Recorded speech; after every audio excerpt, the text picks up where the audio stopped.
what's really wrong is the softness of this world. Everybody's not a winner. There is failure. There is tons of defeat. We have to get that back. That's growth. That is growth. We have to, everything everybody has, I'm glad everybody has a voice. There has to be structure in the world again. There has to be accountability. Everybody's not right. Everybody's not right. Kids are kids, you know, and it kind of stems from there. People have to get a little bit of toughness back, a lot of toughness back, because the backbone of this world is built off of toughness. Not like I got to go out there and do push-ups and pull-ups and shit like that. It's not about that. Toughness is accountability. You're not always right. There's so many things I can say about this. The world has gotten very, very soft. All of us. All of us. It's easy nowadays. We're so like technology is so fast. You know, no one's even going to the library. Why? Google the shit. Everything's easy. No one's ever cold anymore. No one's ever hot anymore. Everything is exactly the way we want it. Everything is exactly what we want it, when we want it. And that's how the world is. Everything is at our fingertips. And that causes you not to use the most powerful weapon in the world, which is your mind. Everything is easy. So when things get hard, how the hell can you rely on your brain when you don't know how to, because everything's so easy? So we're not utilizing it enough because everything is just there. And a lot of people, like for instance, I see men and women now are almost all the same. I see women carrying bags. I see women opening their own doors. Like this whole world is kind of meshed into one big person. All these customs and courtesies, all these things are just gone. Like, you know, the second that bell rings when the daggone airplane parks, everybody's just up. Versus a man seeing a woman that he's sitting by say, hey ma'am, is this your bag? It's all these small things. It's all these small self-disciplines. We're always rushing, aren't we? We're rushing everywhere. We're rushing. People aren't holding doors. It's all these small things, these small disciplines. Why do you make your bed in the morning time? When I was in the military, I never forgot. I was like, why the fuck are we folding our shirt up this way? Why?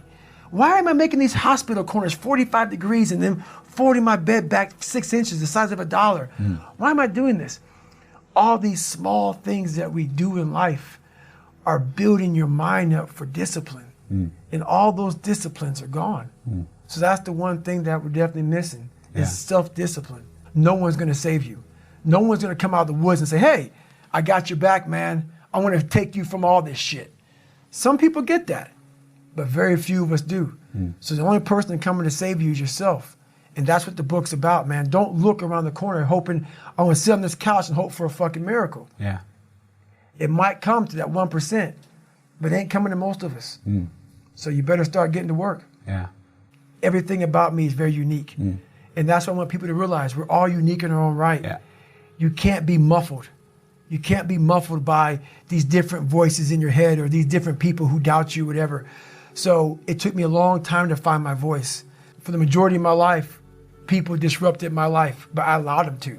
But what happens is, over a period of time, you become the disturbance in your life because you allow all these disturbances to get in your head. Therefore, you have all this shit going on, but you become your biggest bully. And once that happens, it's over. Once that happens, it's over because all you have in your mind literally on a loop is negative self-talk. And once that negative self-talk is on a loop, it's hard to get out of it. That's the whole thing I talk about, winning the battle in the morning. So every morning I wake up, I believe in winning the battle against yourself. People say, why do you say that? Because there's a lot of things you can control. When you wake up, I talk about making your bed. Make your bed, make sure your house is clean, make sure you get your breakfast, make sure you shower, shave, whatever you're doing, control that. Don't hit the snooze button. All these things are very important. That's been told a lot of times. Why don't you hit the snooze button? Because you wake up already failing. You're already behind the power curve. So what happens when you hit the snooze button? You may not make your bed. You may not do your hair the way you want it. You may not pick the right clothes out in the morning time. And I go back to this real quick. Remember how you had a job interview for a job? We've had several of them in our lives. What did you do the night before that job, weeks before the job interview, when you knew you had it? You prepared your, you had a bowl out for your oatmeal, your cereal, whatever you had in the morning time. Your coffee cup was out. Your clothes were laid out. You studied, you rehearsed, you were ready. You brought your best self. You were going to war with yourself because you wanted that interviewer to see your best self. You won. You got the job. After a few months in that job, you look around, I got the job. You start to back off. The clothes aren't out. You're not ready. You're hitting the snooze button. You don't get up on time anymore. You realize that you can still have this job and not be your best self. The interview you is gone. Your job is gone. You have your job, but the interview you is gone. So winning the battle in the morning time is just that. It's that you wake up in the morning time and you own all this stuff, because once you leave your house, the world then gets at you. And that's why I believe in not getting up in the morning time and checking your phone immediately. Everybody does that. They get up, the first thing they do is grab their phone, look at the phone. Maybe bad news on there. So how's your day start off? I don't go to the gym. I don't make my bed. You're caught up now on that phone. That's how your day starts. You lost control. So once you win that battle in the morning time, then once you go out, now you've won. You go outside your house, you may lose your job, you may have a bad hit, but you won something. So you're going into battle having already won something. Having already won. So then if you hit the snooze button, you go out, you're just defeated already. You're behind the power curve. Now you've won something. You feel better about yourself. So now you're able to take these hits along the way. Yeah. So that's the mindset that I think it's important to bring with you every day you go, everywhere you go in life. Win what you can. You want to be in control of your mind. You want to be in control of your mind. Emotional people, they're a wreck. They control, that emotion controls everything you do. Yeah. And what emotional people do is, like for instance, I always say this, they can have a beautiful life. Husband or wife, kids, everything they want. But it's the one thing that they don't have that makes them emotional.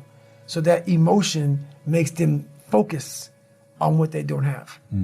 Emotion makes them focus on everything negative, everything. Pity party, woe was me, this didn't happen. So your mind loves that. It loves talking to other people. Oh, this is all fucked up, man. Think about it. People love to bitch and complain about everything. So when you're sitting there, you may spend weeks, months, years bitching about the same thing. So what have you done? Nothing. There's no solution in that. Yeah. But most of us live there. Oh, this other guy got the pay raise. The other guy got this. The other guy got that. And we live in this emotional state of, woe is me. Nothing gets accomplished. Nothing gets accomplished. Yeah. Most people give you advice that works for them, especially in business. So make sure, once again, it's about having that good, solid core of people around you that truly care about what is best for you, not what's best for them. Yeah. My grandfather, when I was growing up, I was being bullied and all kind of shit.